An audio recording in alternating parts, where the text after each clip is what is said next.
الذهب اللي كان طالع للسما اليوم الخميس 5 فبراير من بعد ما وصل لمستويات قياسية. اليوم كنعيشوا انهيار مفاجئ. اشنو وقع؟ واش مكالمة ترامب والرئيس الصيني هي اللي جابت التمام لمعدن الذهب؟ اجي نعود لك الفيلم كامل باش تفهم فين غاديين.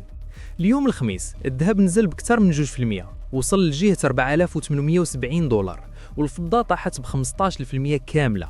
هادشي جا مباشرة من بعد ما خرج ترامب وقال باللي المكالمة مع شي جين بينغ كانت إيجابية بزاف. ترامب لمح باللي الصين غتبدا تشري السلع الفلاحية والطاقة من الامريكان، وهادشي برد السوق شوية.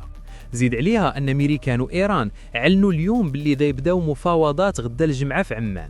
هذه التهدئة خلات المستثمرين يهربوا من الذهب ويرجعوا للدولار اللي ولا اليوم في أعلى مستوى ليه. علاش هادشي خطر؟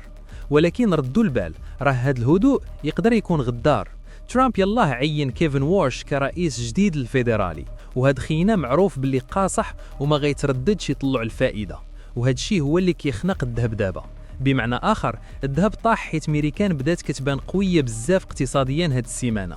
الخلاصة، واش هذه هي الوقيته باش تشري الذهب وهو طايح، ولا هذه غير البداية ديال واحد الهبط أكبر؟